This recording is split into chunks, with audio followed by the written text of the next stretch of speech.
మీ మీద ఉన్న కేసుల పరిస్థితి ఏంటి ఇప్పుడు?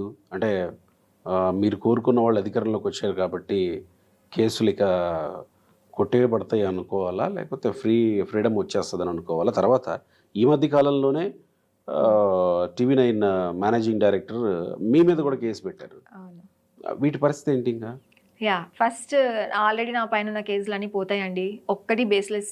ఎందుకంటే సుప్రీం కోర్టే చెప్పింది. సోషల్ మీడియా కేసులు, పోస్ట్‌ల మీద కేసులు పెట్టొద్దని. So, they are nothing. అవి పోతాయి ఆటోమేటిక్‌గా. దెన్ ఇప్పుడు రజనీకాంత్ గారు పెట్టింది అయితే నాకు ఫస్ట్ చూడగానే, ఆ నోటీస్ చూడగానే గట్టిగా నవ్వుకున్నానండి.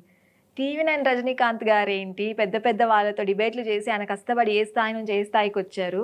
సమాజంలో ఆయనకంటూ ఒక పేరుండింది. ఆ పేరు ఎందుకు ఒక ఆడపిల్ల పైన కేసు పెట్టే స్థాయికి దిగజారిపోయారని నవ్వుకున్నా ఫస్ట్.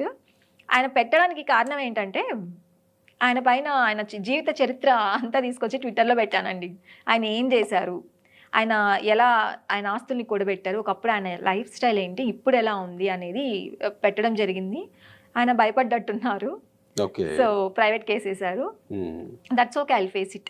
నాకేం భయం లేదు. ఎందుకంటే జగన్మోహన్ రెడ్డిని ఎదుర్కొన్న నాకు రజనీకాంత్ గారేముందండి. సో, పర్వాలేదు. ఆయన ఆస్తుల చిట్టా అంతా, ఆయన సంగతులంతా బయట పెట్టేసరికి ఆయన ఏం చేయాలో అర్థం కాక ఒక నోటీస్ పంపించారు. It's fine.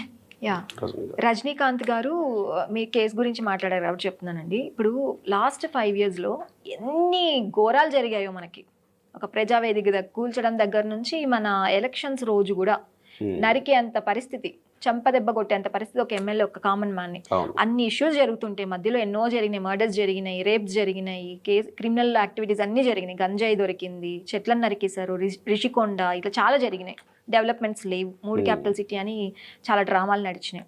ఇవన్నీ వదిలేసి రజనీకాంత్ గారు వాళ్ళ TV9 టీము మొత్తం కేవలం చంద్రబాబు నాయుడు గారిని, కేవలం లోకేష్ గారిని హ్యూమిలేట్ చేయడానికి, వాళ్ళని తిట్టడానికి డిబేట్లు, స్టోరీలు, ఎక్కలేని కథనాలు పుట్టించి ఎక్కడెక్కడి నుంచో ఏంటేంటో స్క్రిప్ట్లు తీసుకొని వచ్చి చేసిన పరిస్థితి ఉన్నాయి, స్టోరీలు.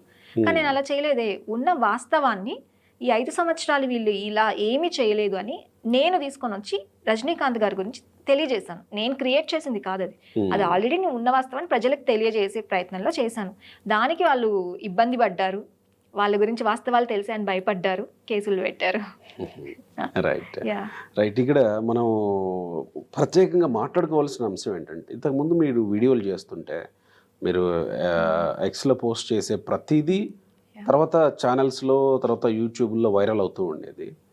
దాని కింద కామెంట్స్ చూస్తే ప్రత్యేకంగా చెప్పని అవసరం లేదు, మీరు కూడా చూసుంటారు ఎలాంటి కామెంట్స్ వచ్చాయో. ఇప్పుడు ఏమన్నా వీడియోలు చేస్తుంటే June 4th తర్వాత పరిస్థితి ఏంటి? June 4th తర్వాత అండి సర్ప్రైజింగ్లీ చాలా చాలా చాలా 1-2 బ్యాడ్ కామెంట్స్. అవి కూడా బూతులు రావట్లేదు. నా పేరు గురించి అడుగుతున్నారు, అగైన్ నా కాస్ట్ అడుగుతున్నారు తప్ప, నా కాస్ట్ గురించి కామెంట్ చేస్తున్నారు తప్ప బ్యాడ్ కామెంట్స్ అయితే లేవండి. ఆల్ ఆఫ్ సడన్ ఇలా స్విచ్ అయిపోయింది పరిస్థితి ఎలక్షన్స్ తర్వాత.